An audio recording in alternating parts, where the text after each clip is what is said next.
Hello বন্ধুরা, কেমন আছো? আশা করি ভালোই আছো।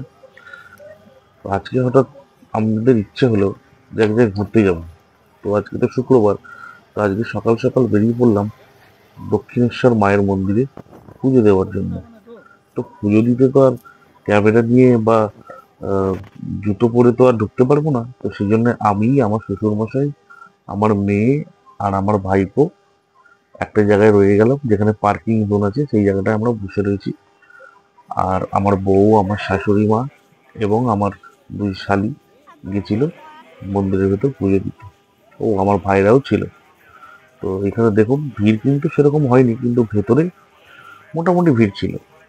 আর আমরা যেহেতু যেতে যেতে আমাদের 11টা সাড়ে 11টা বেজে গেছিল, তো সেই জন্য মন্দির বন্ধ বন্ধ করবে করবে অবস্থা। আমাদের পুজো দেওয়া হয়েছে আর মন্দির বন্ধ হয়েছে।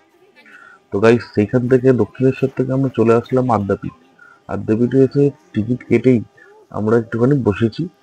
তো চারিদিকে দেখুন কত বড় বড় বিল্ডিং হয়ে গেছে আদ্যাপীঠের ভেতর। এবং চারিদিকে দেখুন অন্ধকারের মতন লাগছে। না না, সন্ধ্যে নামেনি, এটা অ্যাকচুয়ালি ছাওয়া পড়েছে। আমরা আমরা এবার চলে এসেছি আদ্যা মায়ের ভোগ খেতে। তো দেখুন কত বড় বড় স্টিলের টেবিল এগুলো রয়েছে। এবং আমাদের ফ্যামিলির গ্রুপটা একসঙ্গেই বসেছি। এবং এবং দেখুন, এইবার আসবে আমাদেরকে সব খাবার পরিবেশন করতে। আর এখন কিন্তু আর 60 টাকা সেই টিকিট নেই, সেই এখন 80 টাকা হয়ে গেছে। এবং এখানে দেখুন রান্না হচ্ছে, সব মটরশুঁটি ছুলে রেখেছে। এবং সব বড় বড় কড়াইতে রান্না হচ্ছে। এই যে পাতা দেওয়া হয়ে গেছে, গ্লাস দেওয়া হয়ে গেছে। এখন প্রথমে পোলাও দিল। পোলাও সবাইকে সার্ভ করার পর তারপর একটা করে বেগুনি না কুমড়োর বড়া, ঠিক আমি বুঝলাম না, কিন্তু স্বাদটা বেশ ছিল।